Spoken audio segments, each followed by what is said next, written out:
Hi, welcome to the Market Alert for Thursday the 4th of May 2017. So yesterday we started off with a buy signal, the market moving higher, but it struggled to actually move higher. It just got filled. As you can see there, the market is in the entry price a few times and then moving down to the 20,900 level and then trading back up and then waiting for the crude oil figures. When they came out, the market had a sell signal 10 minutes later. You see the market moving lower there and hitting the scalp before reversing and then bringing the market back above the 20,900 level. Again, finding support here and then eventually moving higher in the evening session. So again, once again, we're seeing the market being brought back by the professional traders. Also, of course, we had the FOMC meeting, and this is pointing towards, just have a look here, you'll see that this is pointing towards another hike in June, which is the live meeting. The Federal Reserve, for those of you who don't know, have a quarterly meeting, which is a live announcement, as it were, and a press conference. And you can see there that bonds, bullion slip after Fed sends June rate hike odds spiking to 94%. Hawkish Fed shrugs off transitory weakness in data. There's a lot of weakness in data. Signals more rate hikes ahead. And it's probably because it's a case of they know there's a recession coming. I mean, every man and his dog knows there's a recession coming because of the bought and paid for recovery by the Fed's balance sheet I spoke about yesterday. The natural cycle of boom and bust, there's a recession coming. So what they're doing here is getting the interest rates up as much as they can so they've got something to actually reduce. That's how I see it. They know something that we don't. Corporate insiders are dumping their stocks at levels rarely seen as well. Something I've spoken about for a long time. Goldman rigging treasury auctions, well, no surprise there. Yeah, so just going back to the Fed, that's why we saw the market moving to the upside yesterday.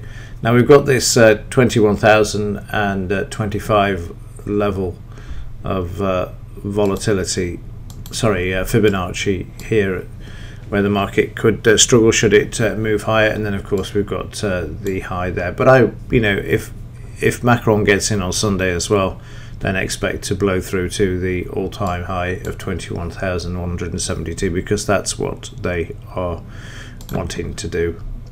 In the news, what have we got for today? 3 p.m. looks like factory orders are out, medium impact news item. You see that there, and then Super Mario is going to be speaking at 5:30. So it'll be interesting to see what he's got to say as things start to hot up a bit with the Brexit tittle-tattle across the channel, back and forth about negotiations and whatever. So it'll be interesting to see if he mentions any of that. And then, of course, we've got on Sunday, we have got the outcome of the French presidential elections as well. So let's have a quick look at the implied volatility. But just before we do that, another headline here, you can see that we've got the volatility collapse. How long can this last? A very interesting article there. Quite heavy reading. It's not a light-hearted one, but it's an interesting one.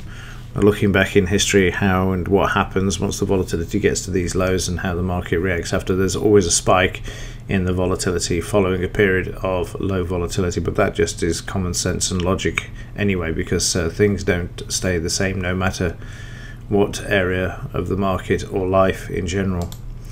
And ultimately, let's have a quick look at the implied volatility chart.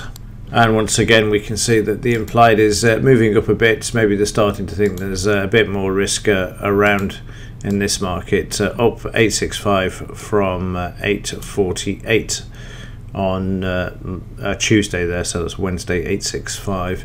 And interestingly enough, the market's moved higher, and so has the volatility, which is interesting as well. So again, maybe the pricing in Sunday's French election, who knows. Right, that's it for today. It's brief and to the point, but still got the low volatility around, so we're on the side of caution. Scalp levels are important as we've got this low volatility, because the market, as you can see, is either not getting to the scalp, or if it does, it then turns around and then moves in the opposite direction. Right, that's it. I will see you in tomorrow's and reporting today if there's anything to report. Other than that, as ever, thanks for watching. See you in the next one.